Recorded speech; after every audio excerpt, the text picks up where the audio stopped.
1384ခုနှစ်ပြတ်တော်လာပြီကျော်13ရက်2023ခုနှစ်ဇန်နဝါရီလ18ရက်စကိုင်းတောင်ယုံမြတ်စကြာကျောင်းတိုက်ရွှေရနာကျောင်းဆောင်တွင်ဆင်ကျပပြုလုပ်အပ်သည်စကိုင်းတောင်ယုံမြတ်စကြာကျောင်းတိုက်နှင့်မြတ်စကြာကျောင်းတိုက်ခွဲများအလုံးတို့၏မဟာနာယကတတော်58နှစ်တိခါတော်38ဝါရဘဝနှစ်ထံလွန်တော်မူသည့်မြတ်စကြာဆရာတော်ပတ္တန္တဣဒကဘိဝန္တအန္တိမအကိသဗနာသာထုကိရဏတပနှင့်ဆက်လျင်၍ရှင်ကျမ်းပြုလိုအပ်သည့်အကျိုးဓမ္မသဘင်ခန္ဓာဝေမုံရမြို့နန္ဒုံရက်ွယ်သာသနာရောင်ချီကျောင်းတိုက်နာဂဆရာတော်နှင့်တပိတန်ဃာများမုံရမြတ်စကြာသာဝကတပိတယကမများဤအမတဌာနဓမ္မဒါနဖြစ်ဖြစ်ဟောကြားအပ်တော်သိမင်းမမြင်ရသွားချစို့အကြောင်းတရားဒေသနာတော်အတ္တနာမစ္ဆုရာသတ္တခိစေမြတ်စွာဘုရားဟောတဲ့ဒေသနာတော်ထဲမှာမစ္ဆုရာသတ္တအတ္တနာသိမင်းမမြင်ရတဲ့တရားဆိုတာရှိတယ်ဆိုတာဘုရားဟောတာနော်အတ္တနာမစ္ဆုရာသတ္တခိစေသိမင်းရဲ့မမြင်ရအယတ်တို့သွားပါလို့မြတ်စွာဘုရားကိုယ်တိုင်ကလည်းတိုက်တွန်းထားတယ်။ရှောင်းနိုင်တယ်လို့လည်းလမ်းညွှန်မှုပြုထားတယ်။32ဘုံတန်တရားထဲမှာရှိနေသမျှခန္ဓာကိုယ်ရနေသမျှကာလပတ်လုံးလူတိုင်းသရဝတိုင်းဟာသိခြင်းတရားနဲ့ရင်ဆိုင်ရမှသာဖြစ်တယ်။ဘယ်သူမှသိခြင်းတရားကိုရှောင်ကွင်းသွားလို့မရဘူး။ဒါကြောင့်သိမင်းမမြင်ရအရက်ကိုရောက်မှသာတယ်သိခြင်းတရားကလွတ်မှာပဲဖြစ်တယ်30ဘုံနဲ့မှာတော့သိမင်းမမြင်တဲ့အရက်ဆိုမရှိဘူးအလုံးဟာသိခြင်းတရားကျင့်ဆိုင်ရမှာပဲသိမင်းရဲ့နေပယ်ထဲမှာဖြစ်နေသမျှသိခြင်းတရားကမလွတ်နိုင်ဘူးလို့ဆိုတာရှုစွာမှတ်သားထားကြဖို့ပေါ့နော်သိမင်းမြင်မြင်ရရက်ကိုသွားလို့ရတယ်ဆိုတာမြတ်စွာဘုရားဟောတဲ့ဒေသနာတော်အရာသိရှိနားလဲကြတယ်အလုံးပြီးတော့ကြည်ညိုကိုးကွယ်ကြတယ်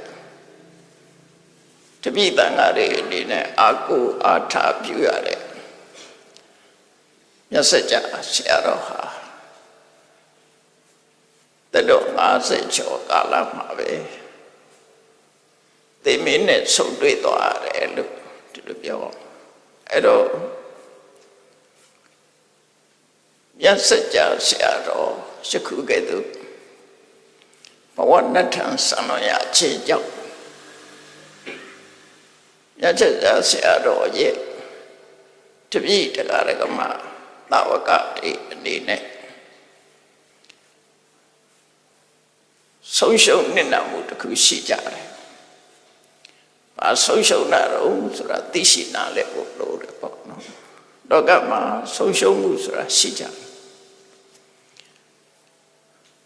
တဝိတယောက်မရှိတော့ဘူးဆိုလို့ရှိရင်ဆုံးရှုံးမှုတွေရှိတယ်တော့ဆုံးရှုံးမှုကဘာဆုံးရှုံးမှုလဲအဲ့ဒါသိဖို့တော့လို့တယ်ပေါ့ရှင်သာရိပုတ္တရာပြိဋိဘံစံတဲ့အခါမှာရှင်အနန္ဒာကမြတ်စွာဘုရားကိုလျှောက်တယ်ရှင်သာရိပုတ္တရာပြိဋိဘံစံတယ်လို့ကြားရလိုက်တဲ့အခါမှာတဲ့တကူလုံးဟာကြက်သိသေးသွားတယ်မဒုရကသတော်ဝိယကာယောတကူလုံးကြက်သိသေးသွားသလိုတောင့်တင်းသွားတယ်လူဆိုတာကြောက်ရင်ဖြစ်စေစိတ်မကောင်းရင်ဖြစ်စေ ဘာလို့မှမသိဘာကံရမှမသိဖြစ်သွားတာဆိုလို့တယ်နော်မဒုရကစာတော်ဝိယကာယောတကူလုံးတောင့်တင်းသွားတယ်စိတ်ခံစားချက်ကြောင့်ဖြစ်သွားထိတာပိမေနပက္ခယန္တိဟိုဒီမြင်ကွင်းနေလေသူပျောက်ကုန်ပြီစိတ်တော့ကရောက်သွားတဲ့အခါဟိုကမမြင်တာမမြင်ဖြစ်ကုန်တယ်နော်ဒါသူစိတ်ခံစားချက်ကိုရှောက်တာအဓိကဘာလို့ဆိုဓမ္မပိမန္နပฏิပန္တိကျက်မှတ်သိယူထားတဲ့နှုတ်တဲ့ရထားတဲ့ပရိယတိဓမ္မတွေဟာလည်းပဲစဉ်းစားလို့ကိုမရတော့ဘူးခေါင်းနဲ့မပေါ်လာတော့ဘူးဟိုတရားတွေလည်းပျောက်ကုန်တယ်လို့ပြောတာနော်တရားတွေလည်းပျောက်ကုန်တော့ကရောက်သွားပြီဆိုလို့ရှိရင်အဲ့လိုဖြစ်တတ်တဲ့သဘောနော်ရှင်သာရိပုတ္တရာပြိဋိဘံစံနဲ့လူကြားလိုက်ရတဲ့အခါတကူလုံးတောင့်တင်းသွားပြီးတော့မိုးမမြင်လေးမမြင်တရားဓမ္မတွေလည်းယင်ထဲမှာမရှိအောင်တောကလွှမ်းမိုးပြီးပျောက်ဆုံးသွားပါတယ်လို့ဒီလိုလျှောက်လို့ရပဲနော်အဲ့ဒီလိုလျှောက်တော့မြတ်စွာဘုရားကမြတ်စွာဘုရားမိန့်ကြားလိုက်တဲ့စကားကအဘိဓမ္မာမှတ်သားစရာကောင်းတယ်ရှင်သာရိပုတ္တရာပြိဋိဘံစံသွားတဲ့အခါမှာတဲ့အနန္တစီကနေပြီးတော့သီလတရားတွေသမာဓိတရားတွေပညာတရားတွေဝိမု ക്തി ဆိုတဲ့လွတ်မြောက်မှုမဖို့တရားတွေဝိမု ക്തി ညာဏတသနာဆိုတဲ့အဲ့ဒါတွေကိုသိမြင်တဲ့တရားတွေဒီတရားတွေဟာသာရိပုတ္တရာပြိဋိဘံစံတော့သင်ကိုယ်ပိုင်တရားတွေပါသွားသလားတဲ့ဒါစဉ်းစားခိုင်းတာရသော်ဗျာဒီမေကုန်းလေးထုတ်လိုက်တာဆုံးရှုံးနေတာမဟုတ်ဆိုတာကိုယ်စီပါရိပါသွားလေရှင်သာရိပုတ္တရာပြိဋိဘံစံတဲ့အခါမှာရှင်နန္ဒရဲ့တဏ္ဍကပါရိပါသွားလေပါရိဆုံးရှုံးတယ်ဆိုအဲ့ဒီမှာဆုံးရှုံးတာကိုရှင်နန္ဒကပြန်ဖြည့်ပြတယ်တမန်ဆိုရင်ဒီမေကုန်းမေးလိုက်လို့ရှိရင်ရုပ်တရက်ဖြည့်တယ်မှမဟုတ်ဘူးရှင်နန္ဒကချက်ချင်းသဘောပေါက်သွားတယ်သူပါဖြည့်လိုက်တော့ဆိုရင်အရှင်ဘုရားတဲ့တပည့်တော်စီကသီလသမာဓိပညာဒီဤချင်းနေပါသွားတာတော့မဟုတ်ပါဘူးတဲ့ဒါတွေကတော့တပည့်တော်တဏ္ဍမှာရှိနေပါတယ်တဲ့ဆုံးရှုံးတာကဘာလဲဆိုတော့ရှင်နန္ဒကပြောအပိစမေဗန္တိအာယတမသာရိပုတ္တော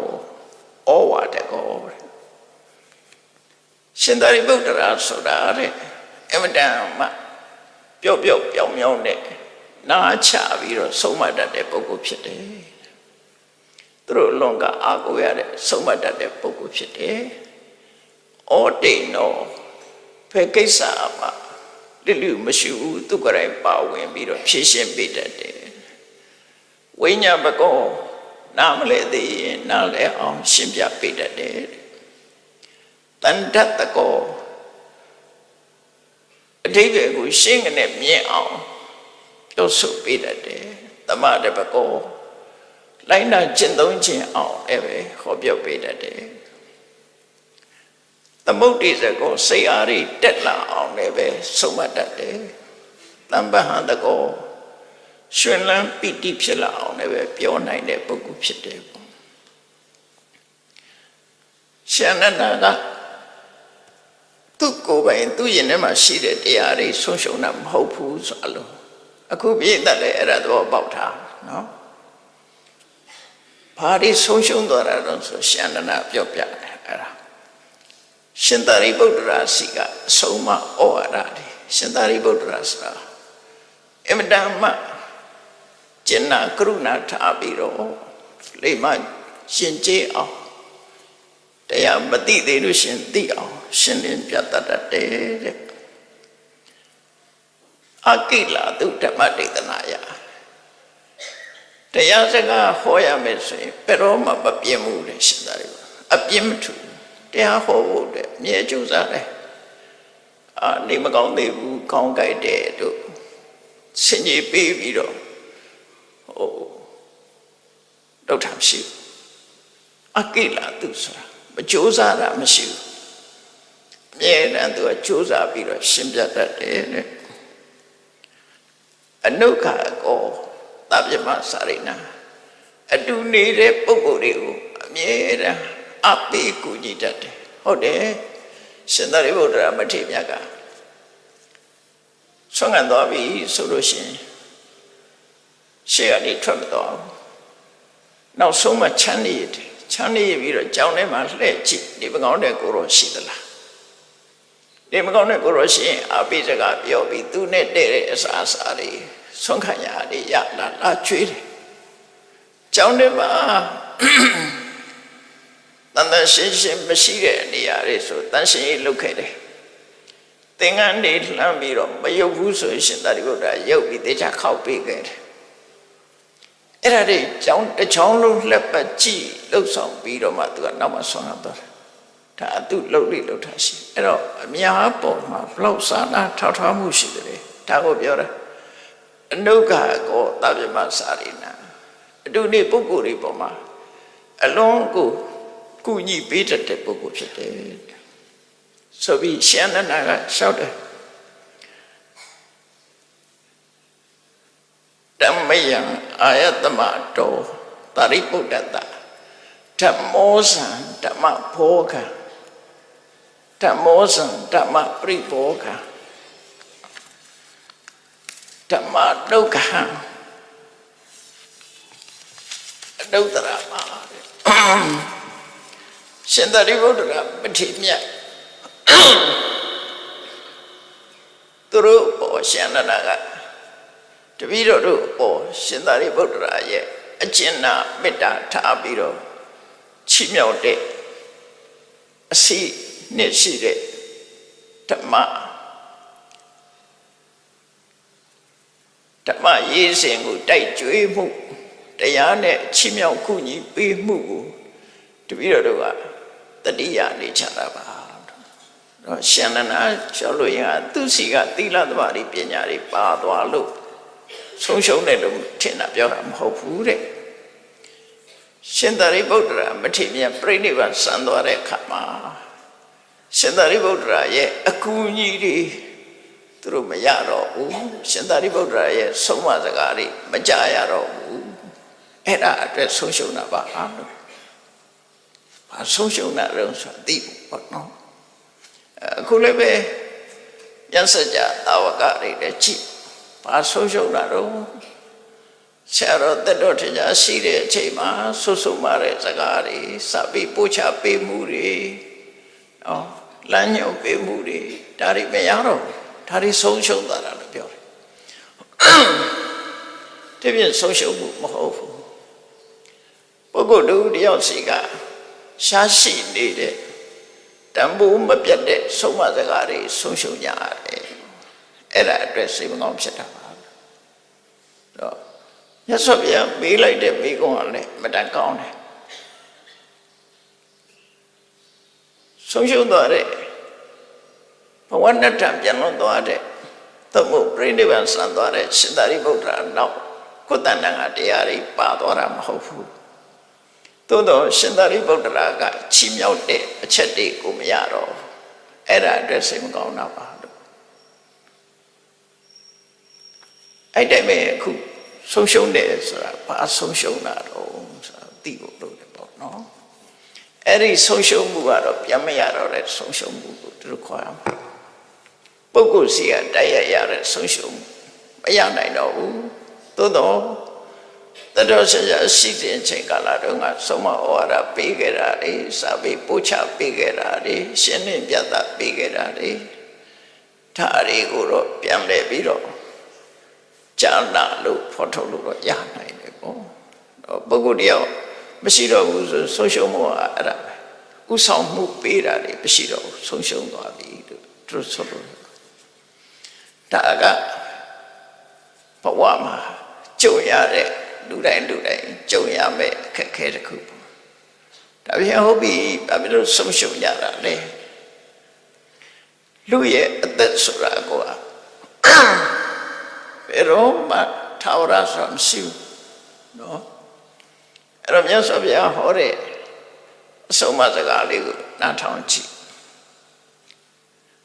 အနိမိတ်တပနိညံတံမစ္ဆနာဣဒစီဝိတံကတိရိဉ္စပရိတိဉ္စ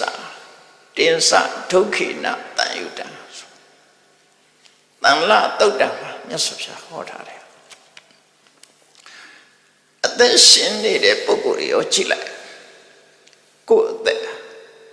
ကိုရရှိထားတဲ့ပိုင်ဆိုင်ထားတဲ့ဆိုတဲ့အသက်ဆိုတဲ့စီဝိတဟာတဲ့အနိမိတ်တာမျက်ခြေပြအရေးရောင်ပြပြီးဆိုင်းငံ့ထားလို့မရတဲ့အရာဖြစ်တယ်အခုမသိနဲ့အောင်စောသေးတယ်လှုပ်ရှားလေးရှိသေးတယ်ဆိုပြီးပြပြီးတားလို့မရတဲ့အရာဖြစ်တယ်ပေါ့နော်အနိမိတ်တာဆိုဆိုင်းပြပြီးတော့တားလို့လည်းမရဘူးအရေးခြေပြထားလို့လည်းမရဘူးအနိညာတံဆိုတာဘလို့နေရမယ်ကိုရထားတဲ့အသက်လေးဟာဘယ်နှစ်နှစ်နေရမယ်ဆိုတာမသိနိုင်ဘူးသူကမသိနိုင်မသိနိုင်တဲ့အရာတွေကစီဝိတံဗျာတိကာလောစတေဟနိခိပနဂတိပစ္စေတိစီဝလောကသမိအနိမိတ်တာနန္ဒယတိအမတ်တင်ကိတချမှတ်ထားတာမရှိသည့်အတွက်ကြောင့်လူရဲ့အသက်ဟာဘယ်နှစ်နှစ်နေရပဲဆိုတာသူကမသိတယ်ဘာယောဂနဲ့သိမယ်ဆိုတာလည်းမသိဘူးဘယ်ချိန်ဘယ်ကာလမှာသိမယ်ဆိုတာလည်းမသိဘူးဘယ်မှာကိုယ်ခန္ဓာကိုမြုပ်နိုင်ရမယ်သင်ညိုရမယ်ဆိုတာလည်းမသိဘူးဘယ်ဘဝရောက်မယ်ဆိုတာလည်းမသိဘူးမသိရတဲ့အရာကဘယ်သူမှမသိနိုင်ဘူးတရားနော်မသိနိုင်တဲ့ဟာတွေပေါ့အဲ့ဒီလိုလူရဲ့အသက်ဆိုတာအနိညာတံဘယ်ရေးပဲဗျနေရမယ်ဆိုတာမသိဘူးအဲ့တော့ဒီနေရာမှာလူအသက်လို့ပြောတာအတိပ္ပယ်တစ်ခုကြည့်ပဲဆိုရင်တော့စတုမာရေနတ်တေဆိုလို့ရှိရင်သူတို့တက်တန်နဲ့ဆိုရင်အနည်း900တက်တန်သမတ်ချက်ရှိ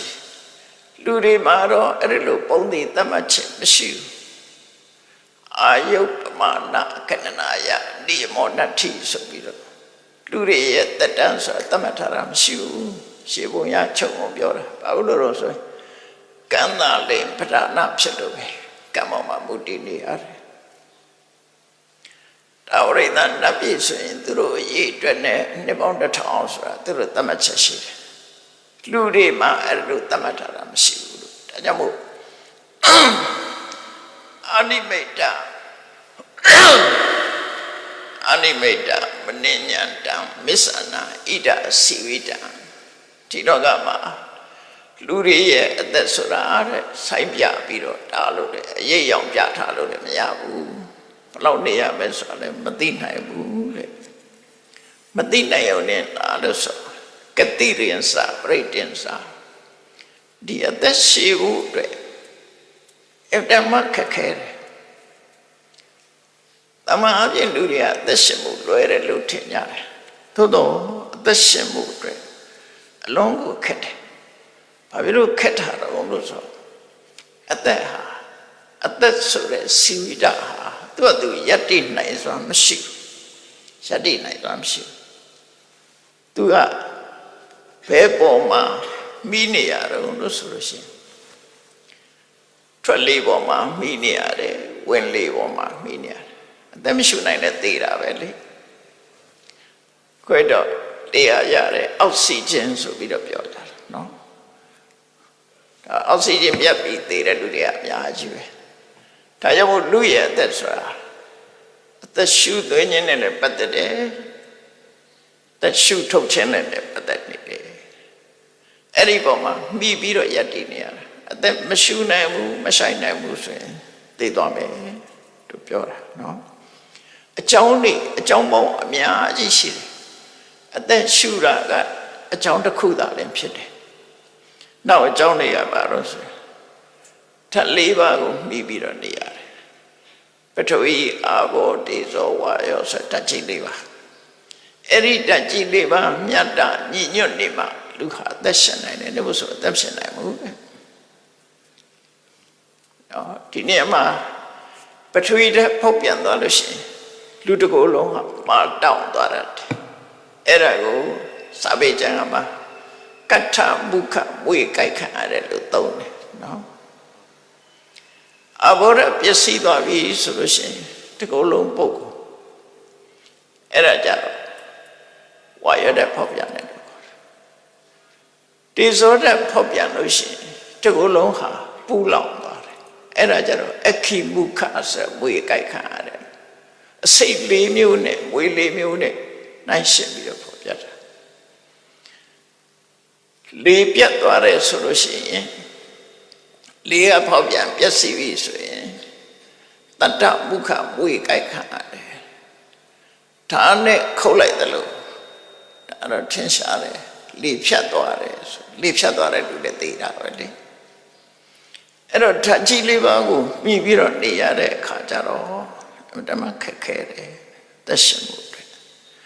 အနေကပစ္စယပฏิပတ္တဩဒီတောအကြောင်းမျိုးမျိုးနဲ့ပတ်သက်ပြီးသက်ရှင်နောက်တစ်ခုကဘာလို့ဆိုအစာစားရမှသက်ရှင်တယ်အစာမစားရရင်လည်းသိနိုင်တယ်အစာပေါ်မှာလည်းမိတိနေရတယ်နောက်တစ်ခုကဘာလို့ဆိုဥတ္တမလို့ဆိုရယ်ကိုငွေကံကြောင့်ဖြစ်တဲ့ဥတ္တမဒေဇောတအဲ့ဒါမရှိရင်လည်းသိသွားတာပဲနော်နောက်တစ်ခုကဝိညာဏသုတ္တန်တစ်ခုမှာမြတ်စွာဘုရားဟောတယ်အာယုဥတ္တမသဝိညာဏဇတကာယသဟန္တိမအပဝိတောတတတေတိနိရထဝကလင်္ကရလူရဲ့ခန္ဓာကိုယ်ဟာအာယုဆိုတဲ့စီဝိတဥတ္တမဆိုတဲ့အပုငွေ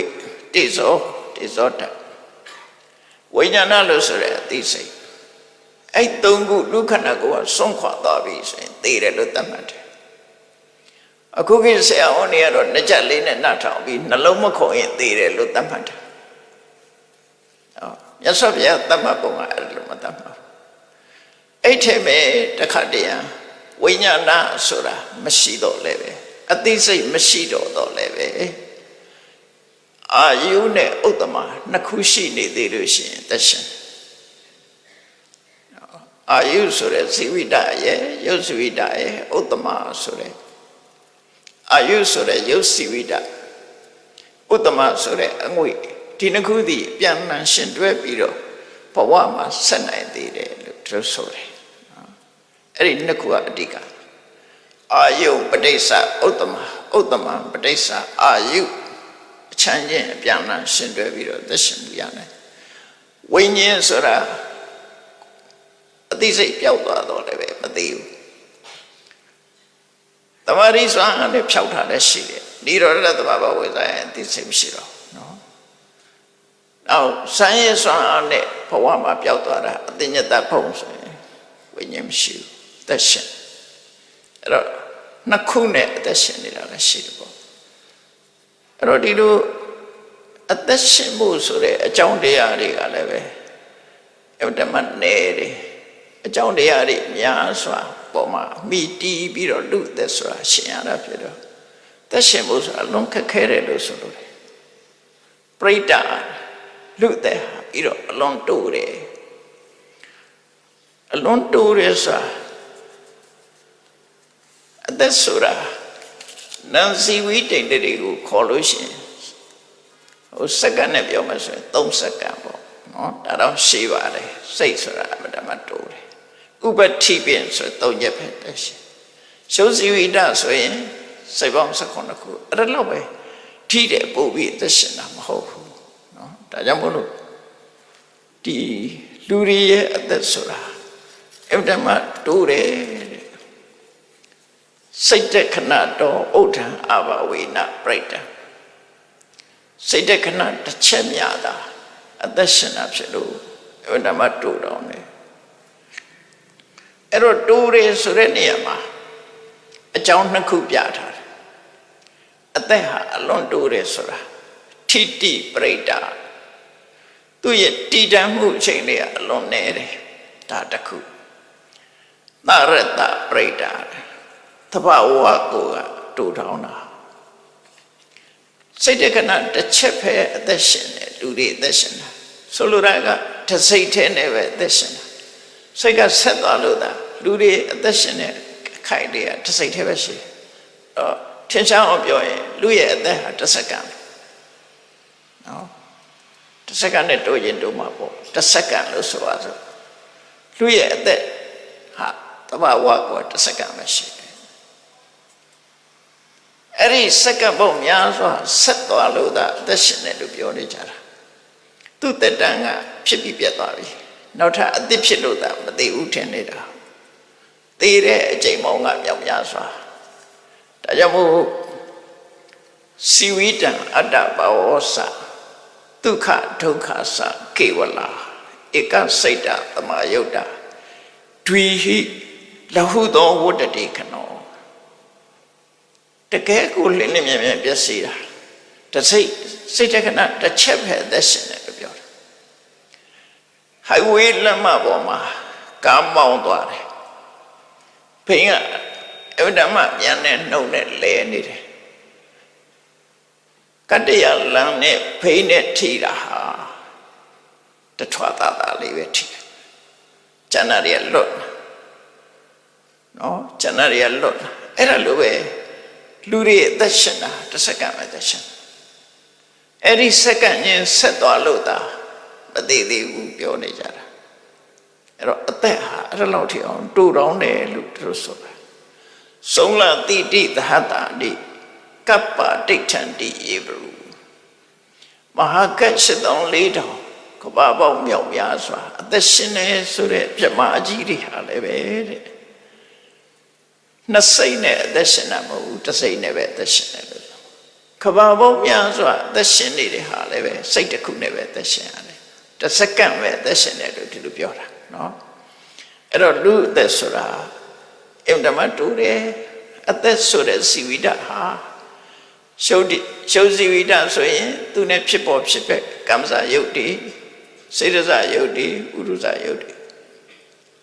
အလုံးဟာအချင်းချင်းရုပ်တစ်ခုနဲ့တစ်ခုကာကွယ်ဆောင်းလျှောက်တာမရှိဘူးတစ်ခုပြက်အကုန်ပြက်ပဲနော်ဒါကြောင့်မို့ခန္ဓာ၅ပါးကိုဝဋ္ဌကလို့ပြောတယ်ရုပ်ပြက်ရင်လည်းနန္တရားတွေပြက်သွားနန္တရားပြက်ရင်လည်းရုပ်တရားတွေအကုန်ပြက်သွားအလုံးဟာပြိုကျသွားသူဆိုလို့လေအညမညပရိပါဒယန္တိတဲ့ချင်းချင်းတပ်ဖြတ်သွားတယ်နန္တရားတွေကတစ်ခုသိရင်ကျန်တာတွေလိုက်သိတယ်အကုန်နော်အညမညတဟိနတ္ထိတာယိတာချင်းချင်းကိုကာဝယ်ဆောင်ရှောက်ထိမ့်ပေးတယ်ဆိုတာမရှိဘူးတခုပြည့်ရင်အလုံးပျက်စီးသွားကြတယ်ဒါထိလို့ဆိုတာနော်တင်စဒုက္ခိနတန်ယုတံဒါလို့တူတောင်းနေတဲ့အသက်တောင်မှာပဲချမ်းချမ်းသာသာနဲ့အသက်ရှင်ရတာလားဆိုမဟုတ်ဘူးဒုက္ခနဲ့အသက်ရှင်ဒီထဲမှာအေးလို့ဒုက္ခဖြစ်တာပူလို့ဒုက္ခဖြစ်တာအကောင်မလောင်ကိုင်လို့ဒုက္ခဖြစ်တာနော်အဲ့ဒီဒုက္ခတွေကလည်းအများကြီးဒီထဲမှာလူမမြင်ရတဲ့ဒုက္ခပါဒုက္ခသုံးမျိုးတယ်မှာဒုက္ခဆိုတဲ့အတိုင်းစိတ်ဆင်းရဲတာကိုယ်ဆင်းရဲတာနှစ်ခုဒုက္ခဆိုတဲ့အတိုင်းတကယ်ဒုက္ခစာလို့ပြောရင်တော့ဒုက္ခသဟကုတ်ကာဝိညာဉ်နဲ့ဒေါသမှုတွေပေါ့နော်စိတ်ဆိုးနေရင်လည်းဒုက္ခကိုယ်ခဏကိုယ်မှနာကျင်နေရင်လည်းဒုက္ခအဲ့ဒါဒုက္ခဝိပရိနာမဒုက္ခဆိုတာဒုက္ခဝေဒနာလူတွေကသတ်မှတ်ထားတဲ့ချမ်းသာတယ်ဆိုတဲ့ဒုက္ခဝေဒနာအတိတခဏလေးဖြစ်ပြီးပြောင်းသွားတာနဲ့တပြိုင်နက်ဒုက္ခဖြစ်ရောက်သွားတာဒုက္ခလည်းဝိပရိနာမဒုက္ခဒုက္ခကိုခေါ်တာနောက်ဒုက္ခတစ်ခုကတော့သင်္ခါရဒုက္ခဆိုတာသဗ္ဗေသင်္ခါရအနိစ္စဖြစ်ပြီးပြတ်တာအဲ့တော့ဒီဒုက္ခ၃မျိုးနဲ့တွဲဖက်နေတာလူတွေရဲ့အသက်ဟာနော်ဒုက္ခနဲ့လည်းရင်ဆိုင်ရမယ် ဝိပရိနာမဒုက္ခနဲ့လည်းရင်ဆိုင်ရမယ်သူတို့ကိုယ်တိုင်ကသင်္ခါရဒုက္ခတွေဖြစ်နေတယ်ဒုက္ခ၃မျိုးနဲ့ရောဒါကိုပြောတာအစတင်္စဒုက္ခေနတန်ယုတံအဲ့တော့လူသက်ဟာကောင်းတဲ့စရာဘာမှမရှိဘူးဒါကြောင့်မို့မြတ်စွာဘုရားသုတ်တန်တစ်ခုမှာအပ္ပမာယုမနုဿာနံဟိလေယနံသူပေါ်ရိတောလူအသက်ဆိုတာသိတူတယ်ဒါကြောင့်မို့အထင်မကြီးကြပါနဲ့မချီးမွမ်းပါနဲ့အသက်ကိုသွားမချီးမွမ်းပါနဲ့လို့ပြောတာချုပ်ချပါစရိယဒိဋ္ဌသိတော်ပါဘလောက်ထိအောင်အသက်ပေါ်မှာတတိထားရမလဲလို့ဆိုလို့ရှိရင်စရိယဒိဋ္ဌသိတော်ပါခေါင်းကိုမီးလောင်နိုင်မီးလောင်နေလို့ရှိရင်ညှိမ့်သက်ဖို့လိုရမယ်ကျန်တဲ့တွေသာထားလောင်နေတဲ့မီးကိုငြိမ်းအောင်လုပ်အဲ့ဒီခေါင်းမီးလောင်တာတဲ့အရေးကြီးတာပါတော့မသိခင်ကုသိုလ်တရားကြိုးစားအထောက်ဖို့ပတ္တနာတရားအထောက်ဖို့ဒီလိုဆိုလို့လေစရိယဒိဋ္ဌသိတော်ပါခေါင်းမီးလောင်တဲ့ပုဂ္ဂိုလ်ဒီအရေးတကြီးမီးငြိမ်းအောင်လုပ်ရတယ်လို့ပဲကိုယ့်ရဲ့နဲ့နှလုံးထဲမှာဖြစ်ပေါ်နေတဲ့ကိလေသာမီးတွေငြိမ်းအောင်ကြိုးစားပါလို့ဘုရားဒီလိုဆိုလို့အဲ့တော့ကြိုးစားနိုင်တာမကြိုးစားနိုင်တာတော့ပုဂ္ဂိုလ်နဲ့သက်ဆိုင်မြတ်စွာဘုရားရဲ့အဆုံးအမကကြိုးစားပါလို့ပြောတာနော်ဒါအရေးကြီးတယ်ဘာဖြစ်လို့တော့ဆိုနော်နတ္ထိမစ္ဆုတ္တနာဂမောတိမင်းရောက်မလာဘူးဆိုတာမရှိဘူးတဲ့ရှောက်လာမှဧကဒိဋ္ဌာပဲတနေ့ကျတော့သူတကားလာခောက်လိုက်မယ်နော်တိမင်းကတကားလာခောက်လိုက်မယ်အဲ့ကြတကားပိတ်ထားခြင်းလို့မရဘူးချက်ထိုးထားလို့လည်းမရဘူးလာခောက်လိုက်လူတိုင်းပဲဒါဘယ်သူပဲဖြစ်ဖြစ်တိမင်းရဲ့တကားခောက်ပြီးတော့တကားဖွင့်ခိုင်းတဲ့အချိန်ဟာမကြခင်ရောက်လာမယ်ဒါပြောတာနတ္ထိမစ္ဆုတ္တနာဂမောသိခြင်းတရားရဲ့မရောက်လာတာဆိုမရှိဘူးတဲ့အစ္စယန္တိဟောရတာဘယ်တော့ရောက်လာမှာတော့ဆိုနေ့တွေညတွေကကုန်းနေတာပဲအခုဆိုနော်2023ခုနှစ်ထဲရောက်လာပြီမကြခင်ကုန်းသွားတော့မှ2022ခုနှစ်ကုန်းသွားပြီဗမာသက္ကရာ1384ခုထဲမှာမကြခင်85ရောက်တော့မယ်နေ့တွေရက်တွေဟာလင်းမြန်တဲ့အဟုန်နဲ့ကုံဆုံးကြော့ဖြတ်နေတာဖြစ်တယ်အစ္စယန္တိဟောရတာစီဝိတံဥပါရုစတိအချိန်သာကုန်တာမဟုတ်ဘူးအသက်ကလည်းချုပ်နေတာချုပ်ပါများဟိုကဗျာလေးတို့ပေါ့ဘသူရေးရတော့မသိဘူးနော်တနေ့ကွယ်သေးနေတို့တခါကူမသိဘူးမထင်လိုက်ပါနဲ့နေကွယ်တာအကျိန်များလေလားသိနေရတခါသွားရလိုက်ပဲဒါမရဘူးနေတိုင်းနေရကွယ်နာလေထွက်လာလိုက်ဝင်သွားလိုက်ထွက်လာလိုက်ဝင်သွားလိုက်အဲ့ဒီလိုနေကွယ်ပေါင်းများလာလို့ရှင်သိဆုံးသွားကြမှာပဲတဲ့ကိုယ်အလောကကြီးထဲမှာအဲ့ဒါဆိုလို့တယ်အဲ့ဒါကိုမြတ်စွာဘုရားဟောတာစီဝိတံဥပါရုစတိအာယုခေတိမစ္ဆနံကုဏတိဝဩရကမြင့်ငယ်လေးချောင်းလေးထဲမှာအိုင်လေးထဲမှာရှိတဲ့ရေတွေလိုပဲတဲ့တနေ့ပြီးတနေ့ခမ်းသာသွားတာရေမတိုးလားနော်ချောင်းတွေကအိုင်တွေကရေတွေဟာတဖြည်းဖြည်းခမ်းသွားတာသာရှိတယ်ပိုးလာတာမရှိဘူးတဲ့အဲ့ဒါတို့ရဲ့သူ့ရဲ့အသက်ဟာလေတနေ့ပြီးရင်တစ်ခါခမ်းသွားပြီတနေ့ပြီးရင်တစ်ခါဆိုလိုတာကတိုင်းထားပြီဆိုလို့ရှိရင်တိပိယစမှလာတဲ့အတိုင်းဆိုနော်ရှက်ကန်းရက်တဲ့အခါမှာအတိုင်အဖောက်ဆွာချီရှိတယ်နော်ရှက်ကန်းတစ်ချက်ခတ်လိုက်တာနဲ့တိုးသွားတစ်ချက်ခတ်လိုက်တာနဲ့တိုးသွားအတိုင်ချီကတိုးသွားတာအဲ့ဒါကိုရှက်ကန်းချီမျိုးတိုး၍ရှေ့ကိုရက်တိုင်းတိုးဆိုတာတနေ့ပြီးရင်တိုးသွားပြီတနေ့ပြီးရင်တိုးသွားပြီအဲ့ဒါကိုယ်သက်ဟာဒီနေ့တဲ့နှစ်ပြန်ကြပို့တိုးသွားပြီနှစ်ပြန်ကုန်သွားရင်ပို့တိုးသွားပြီတနေ့ပြီးတနေ့အဲ့ဒါတိုးနေတာလို့ပြောအောင်တိုးနေတယ်ဆိုတာပါတော့သိမင်းရောက်လာဖို့အချိန်ကနေလာတယ်လို့သူတို့ဆိုလိုတာနော်ရက်ကန်းချီမျိုးတိုး၍ရှေ့ကိုရက်တိုင်းတိုးတစ်ချက်ခတ်လိုက်တာနဲ့တိုးသွားပြန်တစ်ချက်ခတ်လိုက်တာနဲ့တိုးသွားနောက်ကြတော့အကုန်လုံးပြီးသွားတဲ့အဆင့်ရောက်သွားလူအသက်ဟာလေအဲ့ဒီလိုပဲတဲ့အဲ့တော့ အသက်ဆိုတာတန်ဖိုးထားပြီးတော့အမျက်ရအောင်မထုတ်နိုင်ဘူးဆိုလို့ရှိရင်ဘာမှရလိုက်မှာမဟုတ်ဘူးဒါကြောင့်အသက်စီဝိတာကနေတန်ဖိုးရအောင်သို့မဟုတ်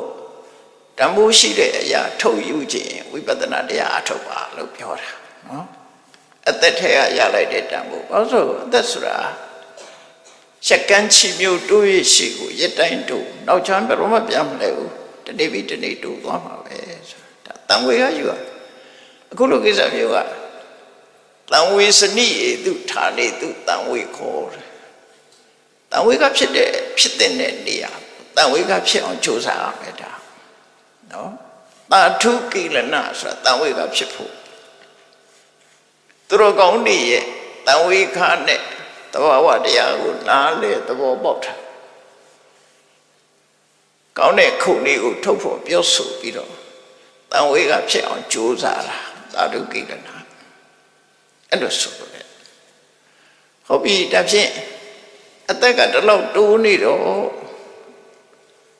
ဒီတေခြင်းတရားဆိုတာမလာတာမရှိဘူးနော်မလာတာမရှိဘူးဆိုတော့ဒီသေခြင်းတရားနဲ့မဆုံးအောင်သူမလာနိုင်အောင်သို့မဟုတ်သူရှာမတွေ့အောင်ဘယ်လိုလုပ်ရမလဲဒီအဖြစ်ကိုထုတ်ရနော်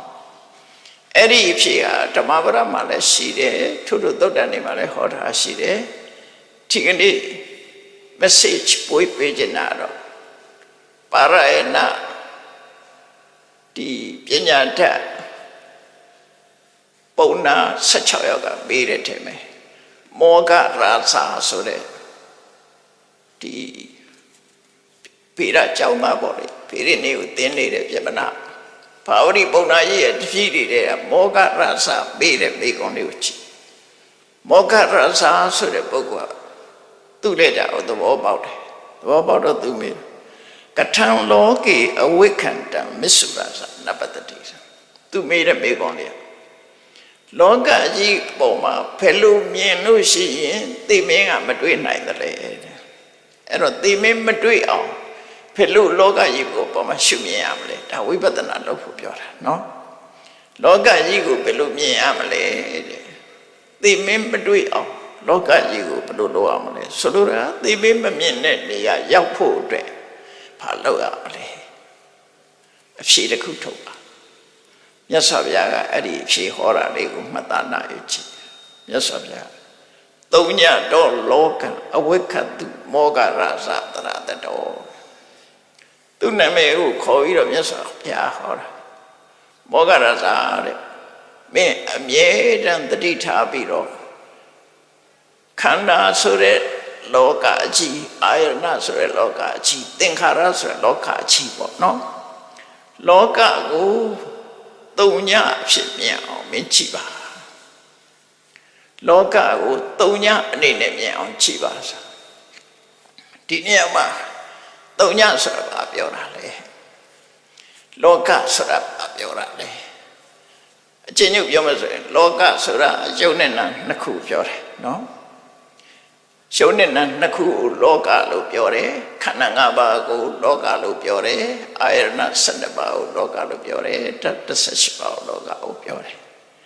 ဒုက္ခသစ္စာကိုလောကလို့ပြောတယ်ပေါ့လောကဆိုတာတခြားဟာကိုပြောတာမဟုတ်ဘူးရုပ်နဲ့နာနှစ်ခုအဲ့တော့သုံးညတော့လောကအဝိကတုအဲ့ဒီယုံနံဆိုတဲ့လောကကိုဘယ်လိုရှုရမလဲဆိုသုံးညလို့ရှုပါအဲ့တော့သုံးညလို့ရှုတာပါလေဥပမာပကံအိုးတော်ဖွင့်ကြည့်လိုက်တဲ့အခါမှာဘာပြောကြလဲတဲ့အိုးထဲမှာဘာမှမရှိဘူးဘာမှမရှိဘူးဆိုရှိတာပါရှိအိုးတော်ရှိဘာမှမရှိဘူးလို့ပြောရင်အိုးတော်ရှိတယ်အဆောက်အဦတစ်ခုတည်းတကားဖွင့်ကြည့်လိုက်တယ်ဟဲ့ဒီထဲမှာဘယ်သူမှမရှိဘူးအဆောက်အဦတော့ရှိတယ်အဲ့ဒါလို့ပဲရှုံးတဲ့နာနှစ်ခုတည်းမှာမရှိတာကပါလေငါဆိုတာမရှိဘူးငါဆိုတာမရှိဘူးရှုံးတဲ့တော့ရှိတယ်လို့ဆိုလို့တယ်အဲ့တော့လူတွေကယုံနဲ့နံကိုတရဝလို့ထင်နေတာငါလို့ထင်နေတာသူ့လို့ထင်နေတာငါဟာလို့ထင်နေတာသူဟာလို့ထင်နေတာအဲ့ဒါပြောက်အောင်ရှုခိုင်းတာပဲ နော်သုံးညတော့လောကအဝိခတ်တုရှုံးနံဆိုတဲ့လောကကိုသုံးညရှုံးနံတဲ့မှာငါဆိုတာမရှိဘူးငါဟာဆိုတာလည်းမရှိဘူးတရဝဆိုတာလည်းမရှိဘူးတရဝကပိုင်တာလည်းမရှိဘူးအဲ့ဒါကိုဆိုလို့အဲ့တော့ယုံနံကိုယုံနံလို့ပဲမြင်အောင်ကြည့်ငါဆိုတဲ့အတွေးမဝင်စေနဲ့ငါဟာဆိုတဲ့အတွေးမဝင်ငါဆိုတာဘာတော့ဒိဋ္ဌိရဲ့အမြင်ငါဟာဆိုတာတဏှာရဲ့အမြင်ဒိဋ္ဌိနဲ့တဏှာသည်ဥပါဒံသူတို့နှစ်ခုကဆွဲလန်းတာနော်အဟမမတိပရိယုထထာယီလို့မြတ်စွာဘုရားဟောတယ်တခါတည်းရကျတော့အတ္တအတ္တနိယလို့လည်းဟောတယ်ရှုံးနံကိုငါလှုပ်တာငါလို့ထင်တာတရဝလို့ထင်တာသူလို့ထင်တာဒါမှားလိုက်တာရှုံးနံကိုယုံနံလို့ပဲမြင်အောင်ကြည့်ရမယ်အဲ့ဒါတုံညပဲနော်တုံညလို့ကြည့်တယ်ဆိုတာအိမ်တကားဖွင့်ကြည့်လိုက်တယ်ဟဲ့ဘယ်သူမှမရှိဘူးအိမ်တော့ရှိတယ်လေအိမ်ထဲမှာဘယ်သူမှမရှိဘူးအဲ့လိုပဲကိုမျက်စိကိုကြည့်လိုက်မျက်စိထဲမှာငါရှိလားငါရှိလားမရှိဘူးမျက်စိဆိုတာဒီစက္ခုတ္တရာယုံမြတာဖြစ်တယ်ငါလည်းမရှိဘူးငါလည်းမရှိဘူးမျက်စိနဲ့မြင်တဲ့အဆင်အာရုံတွေမှာငါရှိလားမရှိဘူးငါလည်းမရှိဘူးငါလည်းမရှိဘူးငါလည်းမရှိဘူးထို့တူပဲကိုယ်တဏ္ဍာမှာရှားကြည့်လိုက်ငါနဲ့ငါဟာဆိုတာမရှိဘူးလို့ပြောတာနော်အဲ့ဒါကိုသုံးညတော့လောကဝိခတ်တုမောဂရသတရတတောအတ္တနုဒိဋ္ဌိဥဟိသငါရှိတယ်တရဝရှိတယ်ဆိုတဲ့အတွေးကိုဖျောက်ပါရှုံးနံသာရှိတယ်လို့ဆိုတာဒီလိုဆိုလို့လေနော်ဒါနဲ့ပတ်သက်ပြီးတော့သုံးညနဲ့ပတ်သက်ပြီးတော့မာရွေးနေတာတစ်ခုရှိတယ်နာခချုနာဆိုတဲ့ဘုန်းကြီးတွေပါအိန္ဒိယနိုင်ငံမှာရေးသွားတယ်မတရားမိက philosophy central philosophy လို့ခေါ်တယ်သူကတော့တပ္ပံသုံးညဘာမှမရှိဘူးဆိုပြီးလုပ်တာသူပြောတာအယုတ်လည်းမရှိနာမ်လည်းမရှိဖြစ်သွားတယ်ဘုရားရဲ့သုံးညဆိုတာအဲ့လိုဆိုလိုတာမဟုတ်ဘူးစက္ခိသုံးညအတ္တိနဝါအတ္တနိယေနဝါရူပံသုံးညအတ္တိနဝါအတ္တနိယေနဝါအတ္တဆိုတာမရှိဘူးအတ္တနိယဆိုတာမရှိဘူးရှုပ်တော့ရှိတယ်မျက်လုံးတော့ရှိတယ်ဒီလိုရှုပ်အနေနဲ့ရှိတယ်အဲ့လိုဆိုလိုတာပေါ့နော်အဲ့လိုဆိုလိုတာကိုမှားပြီးတော့အထိပ္ပယ်ဖွင့်တာတွေလည်းရှိတယ်နောက်ပိုင်းကျတော့